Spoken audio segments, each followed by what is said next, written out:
In today's video, we're going to cover getting your kid to follow directions, those listening ears, getting your kiddo to do what you asked of them that first time around, and quite frankly, getting you off of repeat. By the end of today's video, you're going to have both a proactive and a reactive strategy that have a scientific-based approach to address those behaviors. But don't let that freak you out. I swear it's going to be user-friendly. Let's get started.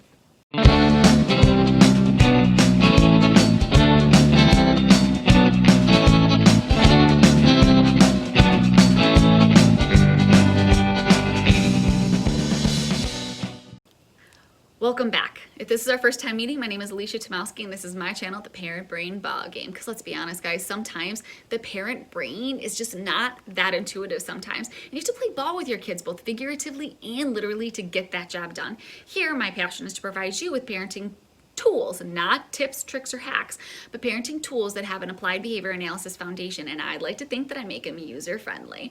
Now, I want to set you up for success.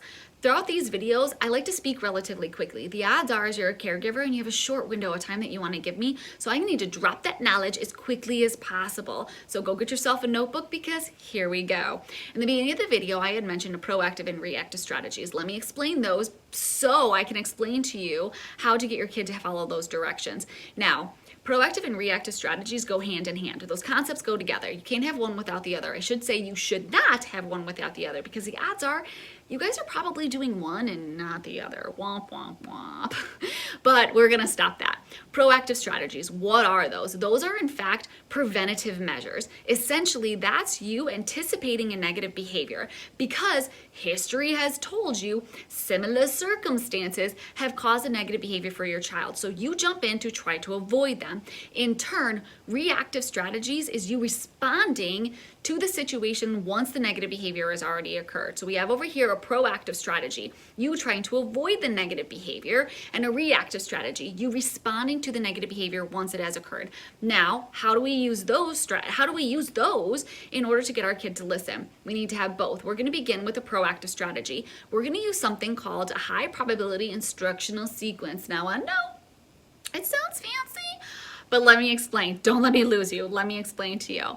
What you're going to do is you're going to provide your child with 2 to 4 high probability tasks. Again, high probability simply means something that your kid is going to respond to, something that your kid doesn't give you a hard time doing. In my world, it seems to be 3 seems to be my magic number. So I would give my children 3 tasks. Come here, pick up your toy, put your chalk on the table. Not tasks like mop the floor, do the laundry, do the dishes, Cinderella. No. Now, before I go any further, let's talk about language. You don't want to use things like can you, could you, can you help me, those types of things. What you're doing is you're asking your child a question at that point. In all fairness, they can tell you no. I am not saying you need to assert yourself and dominate your child. All you want to do is make them statements, make them quick, easy. Come here, pick up your toy, put the chalk on the table. Simple type of things. Now, once my child has complied with those, it becomes like verbal praise, verbal specific praise, meaning great job coming here. I really appreciate how you listened. I really appreciate how you picked that chalk off the floor and you put it on your table. Now, I know it sounds like you're narrating your child's life, but your child needs to know what they're getting attention for, what it is that they're doing that you appreciated. A good job for what? We just did 3 things. I want to tell you that you did a great job for all of those 3 things. Now, once my child has complied with those 3 high probability, i.e. 3 tasks that my child typically complies with without giving me a hard time, I'm going to slip in that low probability task. That low probability task is typically the task that either A, my kid is going to give me a hard time doing, or B, doesn't do to begin with. Around here seems to be put that sock in the laundry hamper instead of around the laundry hamper. So again, now I've already placed my 3 high probability tasks, those 3 tasks that my kid is going to comply with without a problem. I immediately slip in that low probability task. Now, if my kid does that task, it becomes like an even bigger praise.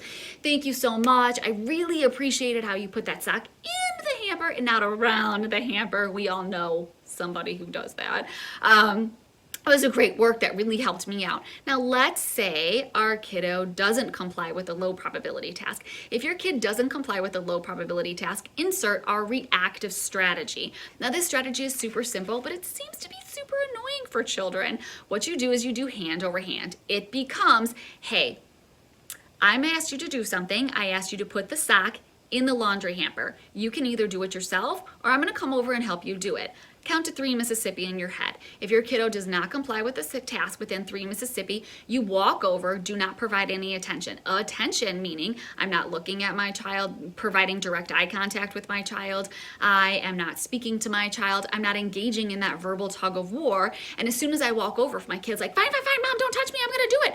Nope, I already asked you to do something and now you clearly need help to do it. So I hand over hand helped my child to comply with that entire task, the entire sequence of the task. Don't engage in that verbal combat with your child. If your child's be like, oh my God, mom, don't do this. No, we're just doing it, okay? Now, once the task is completed, I then set up the scene again and I say, okay, now it's your turn. I'm gonna ask you to put the sock into the laundry hamper. You can either do it yourself or I am going to help you do it. Now, we repeat this process until the child complies and does the task without my assistance. Now, I understand who has time for this, who really has time to continuously set the environment up and keep doing this and having the kid do this low probability task, hand over hand it until the kid does it by themselves. Odds are is you're here because you're about to rip your hair out because your child is not listening the first time you speak. So would you rather continue on that frustration hamster wheel or do you want to put a little bit of legwork in the beginning to get your child to listen? Odds are is you want to do the latter. And remember, it's always going to get worse before it gets better. And you're going to be reinforced. You're going to be pleasantly surprised at the end of this that your kid is going to have those listening ears. Now that wraps it up for me today, guys. Now, if you found any value in if you found value, oh my God, third video. If you find value in today's video, please hit subscribe and hit that bell button so you get future trainings that I'm going to be doing. Also, comment below on any other maybe behaviors or strategies that you want me to talk about, and I will look forward to seeing you in the next video.